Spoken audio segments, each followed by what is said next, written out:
शांति। आज 14 नवंबर 2024 भारत में सद्गुरुवार है। Today is 14th November 2024 and it's Thursday in Bharat.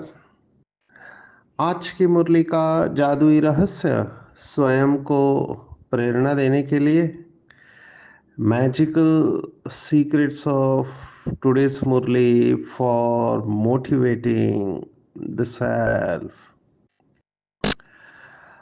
आज की साकार मुरली में बाबा पूरी मुरली एक शब्द के ऊपर चला रहे हैं और वो शब्द है कैरेक्टर या चरित्र। इसके ऊपर बहुत कुछ कहा जा सकता है। दुनिया में भी जिसका चरित्र अच्छा होता है उसको सम्मान मिलता है। अगर चरित्र अच्छा नहीं है तो उसको सम्मान नहीं मिलता है। पूरा खेल कैरेक्टर के ऊपर है।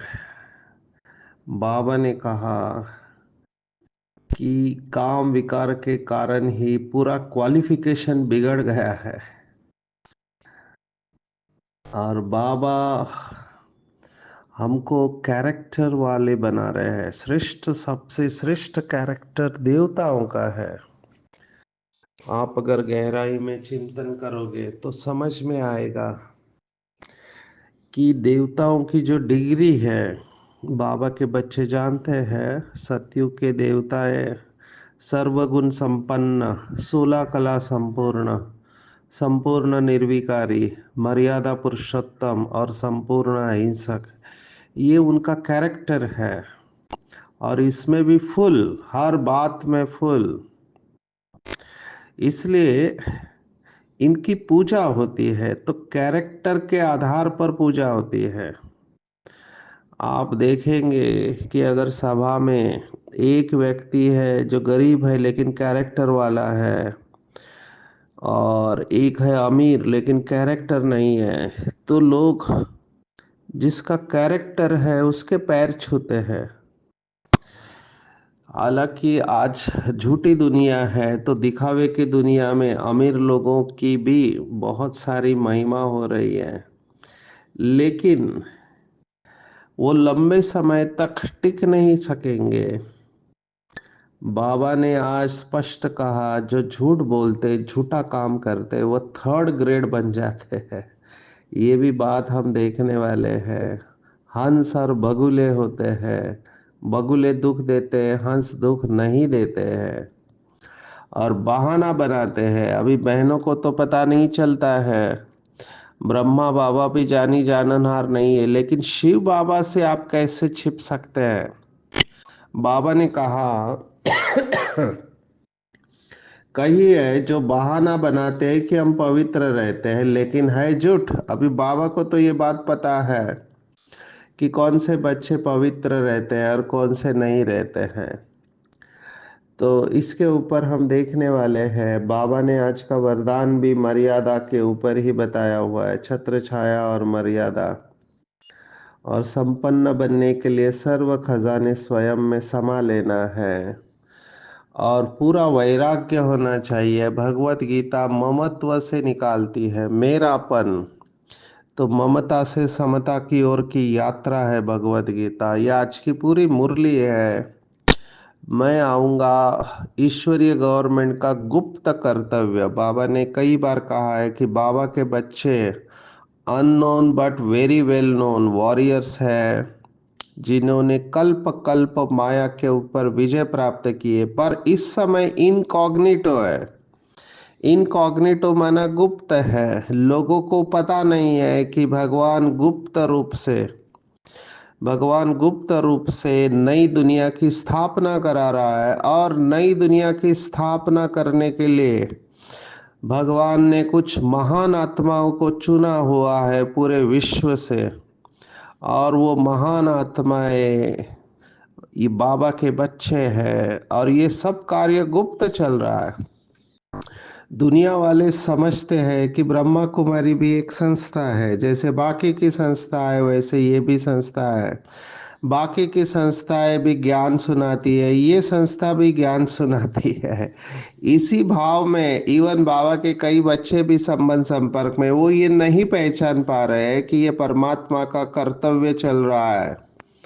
पूरी दुनिया परिवर्तन होने वाली है, तो बाबा की प्रत्यक्षता अभी हुई नहीं है। लोग बाबा बाबा कहते हैं, मैंने ये भी देखा है कि ब्रह्मा कुमारी इसमें आते हैं। अभी हम इधर वर्कशॉप ले रहे हैं, विहासा का ट्रेनिंग हो चुका है, मैं अभी भी ओआरसी दिल्ली में हूँ। तो आज 12 तारीख को मैं 14 तारीख का मुरली रहस्य रिकॉर्ड कर रहा हूँ, क्योंकि थोड़ा समय मिला है बीच में, बाद में फिर टाइट शेड्यूल हो जाएगा। क्योंकि 13 तारीख को फिर से मुंबई में पहुंचने वाले हैं, और मुंबई का स्पीड अलग है, वहाँ की सेवाएं अलग है। तो अभी टाइम मिला था तो मैं रिकॉर्ड करने बैठा हूँ मुरली क्लास के बाद। तो यहाँ पर विहासा में हमने देखा कई नए लोग आए हैं, तो मेजॉरिटी बी के भाई बहने विहासा कर रहे थे, तो सबके मुख में बाबा बाबा आ रहा था। तो नए लोगों को भी उसका इन्फेक्शन हो गया। और देखो पहली बार आए हैं, लेकिन वो भी कह रहे शायद बाबा ने हमको इधर बुलाया। अभी वो बाबा उनके मुख से निकल रहा है। मधुबन में भी कई लोग सुनते हैं बाबा बाबा, तो वो शिव बाबा को पहचान नहीं पाते, क्योंकि ब्रह्मा बाबा का शरीर दिखाई देता है, शिव बाबा तो बिंदी है। तो उनको लगता है कि ये बाबा माना ये ब्रह्मा को ही भगवान समझते हैं, तो बाबा बाबा उनको लगता है जैसे बाहर के बाबा होते हैं वैसे ये भी बाबा है। लेकिन यथार्थ नहीं जानते हैं कि ये परमात्मा का कर्तव्य चल रहा है, और हम भी उसी परमात्मा के बच्चे हैं, आदि अनादि पवित्र है। कई लोगों को मैं ये प्रश्न पूछता हूँ जो बाबा के घर पे आते हैं कि आपको क्या मिला, क्या अनुभव बोला। आप तो बोलते हैं बहुत अच्छा लगा, शांति हुई, ये हुआ वो हुआ, लेकिन कोई ये नहीं कहता है कि हमको शिव बाबा मिला है, जिसको हम जन्म जन्मांतर तक ढूंढ रहे थे। वो परमात्मा इस धरती पर आया है और मैंने उसको पहचान लिया, ऐसा कोई नहीं कहता है। वो समझने में थोड़ा टाइम लगता है, भले मधुबन में आते हैं, लेकिन बाद में सेंटर पर जाके उनको फिर से कोर्स कराया जाता है, और पक्का कराती है बहनें या भाई कि कैसे ये परमात्मा का कार्य चल रहा है। तो ये बहुत इंपॉर्टेंट पॉइंट है, मुझे ऐसे लगती है। बाबा कितने बार साकार मुरली में कहता है कि अगर परमात्मा को नहीं समझा तो कुछ नहीं समझा है, कुछ नहीं समझा है। जब तक शिव बाबा को नहीं समझते तब तक कुछ नहीं समझा है। इवन जो बाबा के बच्चे हैं पुराने, उनके लिए भी बाबा कहता है, अंडरलाइन करेंगे, बाबा ने कितने मुरलियों में कहा हुआ है कि मैं जो हूँ जैसा हूँ। बहुत कम बच्चे मुझे जानते हैं। अब ये बहुत डीप पॉइंट है, जो हूँ जैसा हूँ का क्या मतलब है। अभी जो दिमाग वाले बाबा के बच्चे हैं जो दिमाग वाले हैं, मैंने पढ़े लिखे हैं, वो समझते हैं कि बाबा बिंदी है, उसका रूप बिंदी है, और वो सागर है सभी गुणों का, सर्वशक्तिवान है। तो उसको जो हूँ जैसा हूँ माना ऐसे समझ लेते हैं। अभी इसमें गलत नहीं है, थियोरेटिकली ये ठीक है, लेकिन और गहराई में जाके इसका चिंतन करना चाहिए कि बाबा क्या करता है और क्या नहीं करता है। ये समझने में बहुत टाइम लगता है, वो क्या करता है और क्या नहीं करता है। बहुत सारे बाबा के बच्चे जो भावना वाले हैं, उनकी आज भी ये भावना है कि बाबा बीमारी को ठीक करता है, या बाबा मरे हुए को जिंदा कर सकता है। ये सब उनकी भावना है। अगर बाबा ये सब करता तो बाबा मम्मा के कैंसर को ठीक करता, दादी गुलजार के कैंसर को ठीक करता, या ब्रह्मा बाबा की खांसी है उसको ठीक करता। लेकिन नहीं, बाबा ये सब नहीं करता। इसलिए बाबा को जो है जैसा है जानना बहुत कठिन है, ड्रामा को यथार्थ रूप में जानना। अभी तो ऐसा भी एक ग्रुप है जो बाबा के महावाक्यों के ऊपर प्रश्न पूछने लगा है। अभी जानने के रूप में प्रश्न पूछना वो अलग है, लेकिन डाउट उत्पन्न करना और लोगों के मन में संभ्रम पैदा करना, ये भी कई बाबा के बच्चे कर रहे हैं जो नाराज है। और ये सब पार्टियां बन रही है, शंकर पार्टी, विष्णु पार्टी, परम शिव वाले, ओम मंडली वाले। ये बाबा के महावाक्यों का तोड़ मरोड़ कर अर्थ पेश कर रहे हैं, और बच्चों को, बाबा के जो बच्चे जिनका फाउंडेशन कमजोर है उनको कंफ्यूज करके अपने तरफ खींचने की कोशिश करते हैं, और इनको भी अपना नशा है। सबसे मजे की बात है कि इन सब पार्टियों को लगता है कि शिव बाबा उनके पास आता है। ये भी बहुत इंटरेस्टिंग है।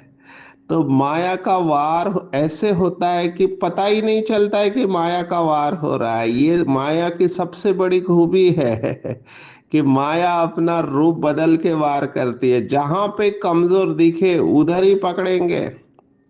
अभी इसमें भी हम नंबर किसको देंगे? तो जो लोग अभी भी पवित्र है ना, और डिसर्विस नहीं कर रहे हैं, वो नंबर है उनको।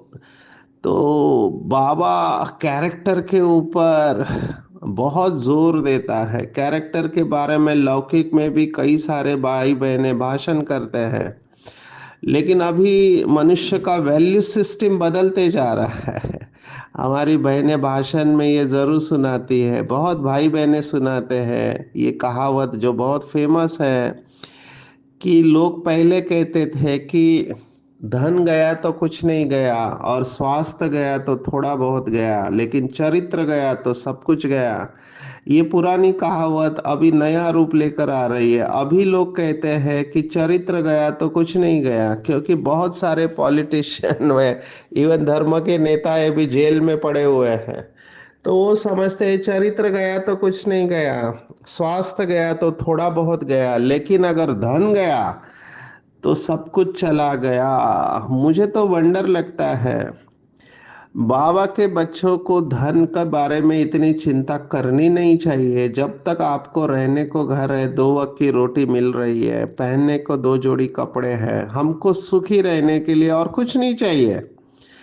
लेकिन आज जैसे बाबा ने कहा कि अच्छे अच्छे महारथियों को भी माया धोखा देती है, और फिर वह दिल पर चढ़ नहीं सकते हैं। अभी सोचो, बाबा उनको महारथी मान रहा है, ऐसे नहीं कि नहीं है, डेफिनेटली है। महारथी माना बाबा की डेफिनेशन के अनुसार, महारथी माना महीन पुरुषार्थ करने वाले, महीन माना सूक्ष्मता में जाने वाले।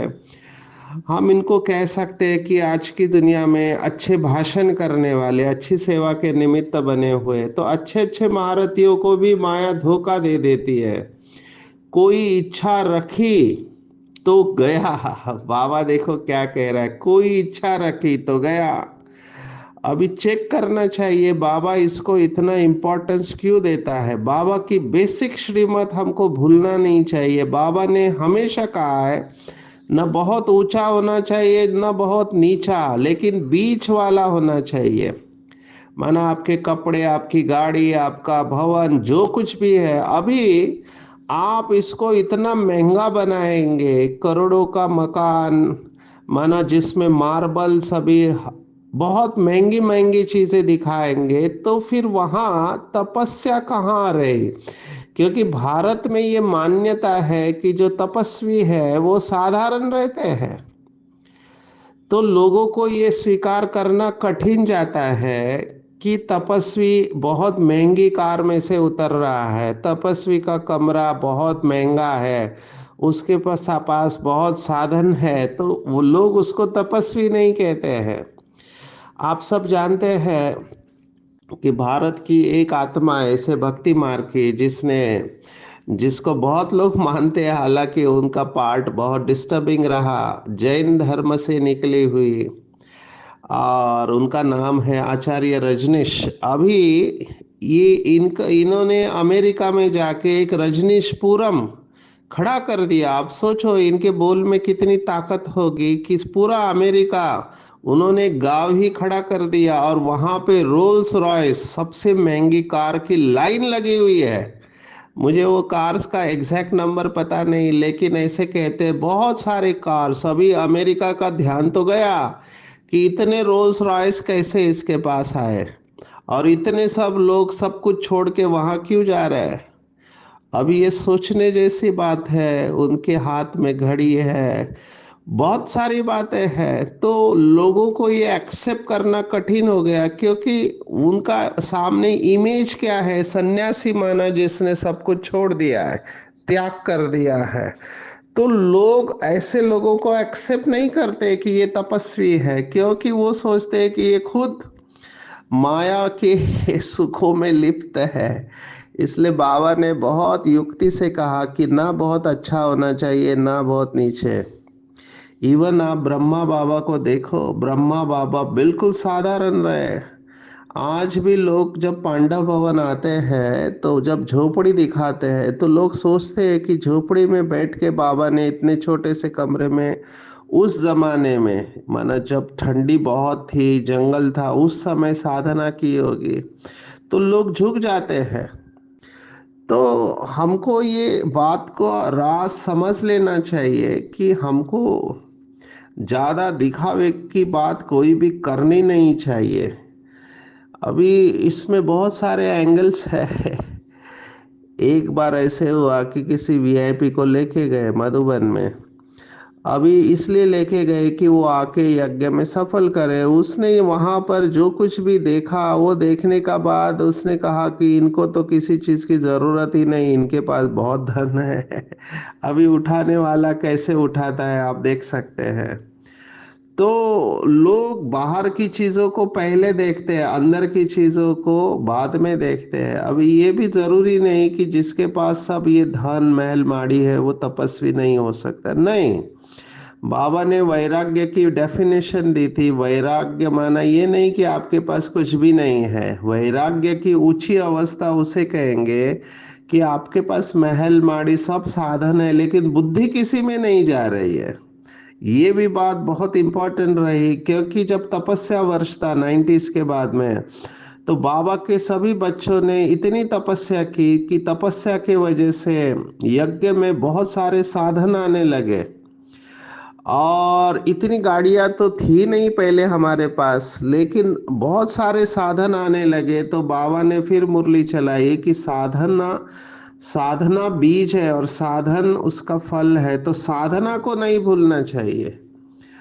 अभी ये बहुत बड़ा ट्रैप है, माया का ट्रैप है, कि माया डनलप के गद्दे पे आराम पसंद बना देती है। हम तो पहुंच गए, हमने बहुत सेवा की है, वगैरह वगैरह। ये माया के डनलप के तकिए हैं। हमको अपनी तपस्या को नहीं छोड़ना चाहिए।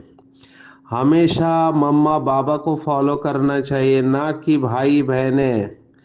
अभी कुछ लोग ये भी सोचते हैं कि इनका बहुत बड़ा भवन है, हमारा भी बड़ा भवन होना चाहिए, या हमारे पास ये साधन होने चाहिए।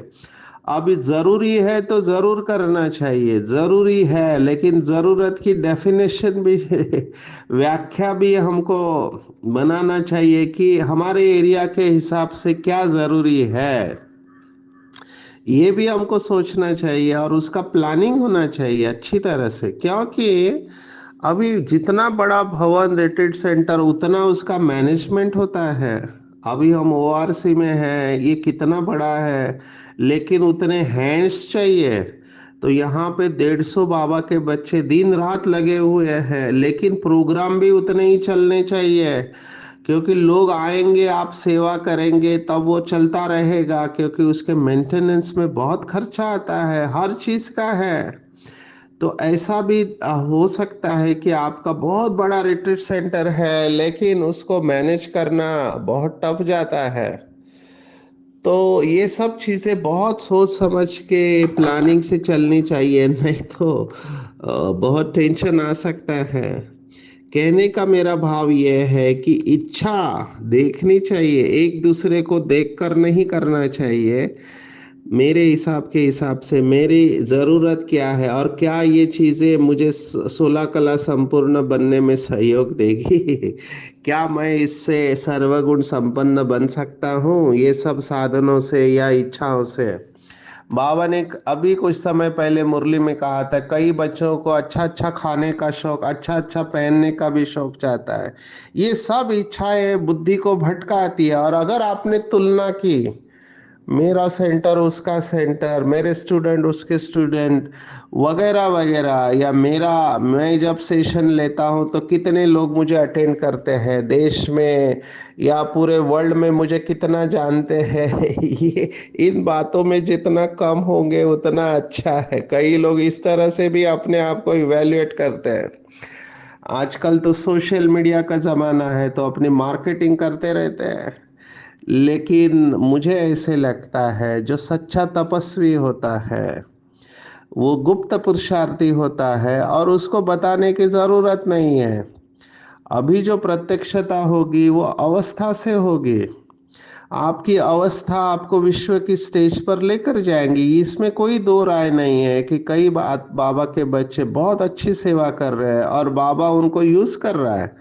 उनको ड्रामा प्लान अनुसार जो विशेषता मिली हुई है उसके द्वारा सेवा हो रही है, नो डाउट अबाउट इट, इसमें कोई दो राय नहीं है, ये भी उनका पार्ट है। लेकिन हैविंग सेड दिस, जो बाबा का फाइनल टारगेट है इच्छा मात्र अविद्या, या ये जो डिग्री बताए कैरेक्टर की, वो उसकी गहराई में जाना है। पवित्रता की जो गहराई बाबा ने बताई है वो केवल ब्रह्मचर्य नहीं है। ब्रह्मचर्य रहने वाले तो बहुत है दुनिया में, मैं कितने संस्थाओं में देखा हूं ब्रह्मचारी रहते हैं, लेकिन ब्रह्मचारी तो नहीं है ना।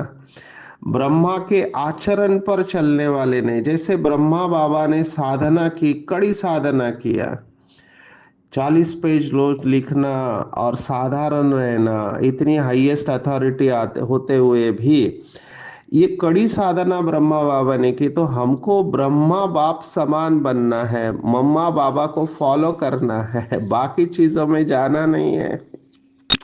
आप सोचो, न ब्रह्मा विदेश में गया न मम्मा विदेश में गए, फिर भी वो विश्व के महाराजन बने। तो हमको इन बातों के ऊपर गहराई से चिंतन करना चाहिए कि इन्होंने नंबर जो लिया वो श्रेष्ठ कैरेक्टर के ऊपर नंबर लिया। कैरेक्टर के बारे में थोड़ा बताना चाहेंगे। कैरेक्टर एक ऐसी चीज है कि जिसको बनने में काफी जिंदगी चली जाती है। अच्छा कैरेक्टर बनाना और उसको मेंटेन करना, और एक गलती आपके पूरे कैरेक्टर को खराब कर सकती है। एक गलती पूरे कैरेक्टर के ऊपर दाग लग गया, अगर दुनिया की नजरों से उतर गए, फिर चढ़ना बहुत मुश्किल होता है। इसलिए कैरेक्टर को बहुत संभालना है। वो कहते हैं कि ट्रस्ट एक ऐसी चीज है कि कांच होती है, कांच गिर गई, उसके टुकड़े हो गए, आप फिर से उसको भले जोड़ दो लेकिन वो दाग रह जाते हैं। कैरेक्टर कांच की तरह है, एक बार टूट गया फिर उसको जोड़ने में बहुत मेहनत है, ना के बराबर है। और आज तो बाबा ने ऐसे कहा कि बाप के दिल पर चढ़ नहीं सकते हैं जब माया से धोखा खाते हैं। तो इसके ऊपर चिंतन करना है कि क्या मेरा कैरेक्टर ऐसा है जो बाबा कहता है सर्वश्रेष्ठ कैरेक्टर। क्या मेरा चरित्र ऐसा है जिसकी पूजा हो सकती है। तो मैं तो यही ध्यान में रखता हूँ कि पूजन लायक बनना है। गायन तो दुनिया में बहुत लोगों का होता है, वो फिल्म स्टार का भी बहुत गायन है, उनकी महिमा है। उनके लिए तालियां बजाते हैं। अभी तो साउथ में मंदिर भी बनाते हैं, कुछ फिल्म स्टार इतने फेमस है। तो गायन तो अच्छा भाषण करने वालों का हो जाता है, लेकिन पूजा सबकी नहीं होती है। हम गायन और पूजन दोनों योग्य बनते हैं। तो जब बाबा ये कह रहा है श्रेष्ठ कैरेक्टर, तो मैं इसको इस तरह से लेता हूं कि पूजा करने के लायक होने चाहिए। तो यहाँ पर देखना चाहिए, मैं अंग्रेजी के दो शब्द इस्तेमाल करूंगा, क्योंकि कई लोग ऐसे देखे हैं जो सोचते हैं कि हम सीनियर हैं, हमने इतनी सेवा की, हमको रिस्पेक्ट मिलना चाहिए। जितना रिस्पेक्ट हमको मिलना चाहिए उतना मिलता नहीं है। अभी इसको हम अंग्रेजी में कहते हैं डिमांडिंग रेस्पेक्ट, माना रेस्पेक्ट मांगने वाले। हमको रेस्पेक्ट मांगना नहीं है। अंग्रेजी का दूसरा शब्द है कमांडिंग रेस्पेक्ट, माना हमारे होने से ही लोग खड़े हो जाते हैं, हमारे सामने झुक जाते हैं, तो वो कमांडिंग रेस्पेक्ट हो गया। तो मम्मा बाबा को कमांडिंग रेस्पेक्ट था, हमारे दादियों को कमांडिंग रेस्पेक्ट था। तो जितना हमारे अंदर ये प्यूरिटी आते जाएगी उतना हमारा कमांडिंग रेस्पेक्ट हो जाएगा। और दूसरी बात, इसके थोड़ा आगे जाके कहेंगे कि अगर नहीं भी हमको कोई रेस्पेक्ट देता है, हम उसके पीछे नहीं पड़ेंगे, हम अपनी मस्ती में, ईश्वरीय मस्ती में मस्त रहेंगे। क्योंकि प्यूरिटी भी आकर्षित करती है, जैसे अपवित्रता आकर्षित करती है वैसे पवित्रता भी आकर्षित करती है। पवित्रता की चमक ही कुछ और होती है। और पवित्रता की गहराई में जाएंगे, इच्छा मात्रम अविद्या की गहराई में जाएंगे कि मुझे कुछ नहीं चाहिए और मेरा कुछ भी नहीं है। जो कुछ भी आंखों से दिखाई देता है उसे देखते हुए नहीं देखो, क्योंकि देखने से इच्छा जागृत होती है कि कोई पर्स देखी, कपड़े देखे, जो कुछ भी देखते हो वो सब खत्म होने वाला है और ये अल्पकाल का है। देखो लौकिक सन्यासी भी अपने आप को दुनिया के आकर्षणों से मुक्त रहते हैं, हमको तो भगवान मिला है, तो हमको पुरानी दुनिया की कोई भी चीज खींचनी नहीं चाहिए, ये सब खत्म होने वाला है। बाबा ने कहा इसे आग लगनी है। जो चीज अच्छी नहीं होती है उसको आग लगा देते हैं। बाबा ने आज कहा शरीर का इंश्योरेंस करते हैं, आत्मा का तो हो नहीं सकता, क्योंकि आत्मा सदैव है ही। ये भी एक बहुत बड़ा अभ्यास है, इटरनल, कि मैं हमेशा हूं, मैं हमेशा रहने वाला हूं, मैं कभी भी खत्म नहीं होता। जिसने यह अनुभव कर लिया उसका डर समाप्त हो जाएगा। मैं इसका अनुभव ये कर रहा हूं कि आई एंजॉय माई जर्नी, मैं जीवन की यात्रा का वर्तमान में रहते हुए आनंद लेता हूं कि बाबा मुझे यूज कर रहा है, हुक्म ही हुक्म चला रहा है। मुझे कुछ नहीं चाहिए, क्योंकि प्रत्यक्ष फल इतना श्रेष्ठ है और भविष्य तो उसकी परछाई है ही है। तो प्रत्यक्ष फल का आनंद लेते हुए बाबा की याद में बाबा को सौंप के सेवा करते रहो, अपने आप जो आना है वो आपके पास आ जाएगा। सदा बाप की छत्र छाया के नीचे रहना है तो माया जीत बन जाएगी, क्योंकि जहां पर बाबा की छत्र छाया है उसमें माया का कोई भी वाइब्रेशन एंटर नहीं करता। और मर्यादा कभी क्रॉस नहीं करना, ये मर्यादा बहुत बड़ी बात है। हमको सोचने की मर्यादा मिली हुई है, बोलना करना तो बहुत बड़ी बात है, बोलने की भी मर्यादा है, कर्म करते हुए भी कैसे चलना है उसकी भी मर्यादा है। वैसे लौकिक में ये एटिकेट्स और मैनर्स का ट्रेनिंग दिया जाता है, बहनों के साथ कैसा व्यवहार करना चाहिए, चार लोगों के बीच में कैसा व्यवहार, ये रॉयल्टी है। कई लोगों को ये पता नहीं होता है, लेकिन अनुभव से सीखते हैं। तो मर्यादा की लकीर तो शास्त्रों में इसके ऊपर कहानियां लिखी हुई है। सीता की कहानी बहुत फेमस हुई, शोक वाटिका में चली गई क्योंकि मर्यादा को क्रॉस किया। भाव अच्छा था, तरीका गलत था। मदद करना है भाव है, लेकिन किसी को मदद करने के लिए मर्यादा को नहीं तोड़ना है। क्योंकि मर्यादा जैसे ही आपने क्रॉस किया तो माया अपना बनाने में होशियार है। हम अनेक बार के विजयी बने हैं, सफलता हमारा ईश्वरीय जन्म सिद्ध अधिकार है। कल्प कल्प मैंने माया के ऊपर विजय प्राप्त की है, इसलिए माया से हार नहीं सकता। मैं कर्मेंद्रिय जीत, माया जीत, विजयी रतन हूं। इसको अभ्यास करेंगे, अपने समर्थी को बढ़ाएंगे, स्मृति से शक्तिशाली बनेंगे। फिर बाबा ने कहा, जो बाबा के ऐसे सभी खजाने हैं स्वयं में समाते चलो। ज्ञान गुण शक्तियों का सभी खजाने, बहुत बड़ा विस्तार है। जितना ये अंदर भरपूर होते जाएंगे आप संपन्न होंगे, आपकी आंख कभी भी डूबेगी नहीं। आपको अंदर से जितना संतुष्टता का अनुभव होगा, उतना इच्छा मात्र अविद्या की स्टेज पर जाएंगे। आज की पूरी मुरली में टेक होम अगर आप मुझे पूछो तो मैं कहूंगा, जो भी आंखों से दिखाई देता है सब खत्म होने वाला है। ममत्व निकाल दो। मेरे साथ में कुछ भी नहीं चलने वाला है, मेरे साथ चलने वाला है श्रेष्ठ कैरेक्टर, श्रेष्ठ संस्कार। तो ऐसे संस्कार बनाने हैं जो गायन और पूजन योग्य हमको बनाते हैं। बाबा की छत्र छाया के अंदर रहना है। मर्यादा की लकीर को कभी क्रॉस नहीं करना है, सदा समर्थ रहना है और स्मृति दिलानी है कि हम कल्प कल्प के मायाजीत आत्मा है। सर्व खजानों से संपन्न बनने के लिए उसको अंदर में समा लेना है। अच्छा, ओम शांति।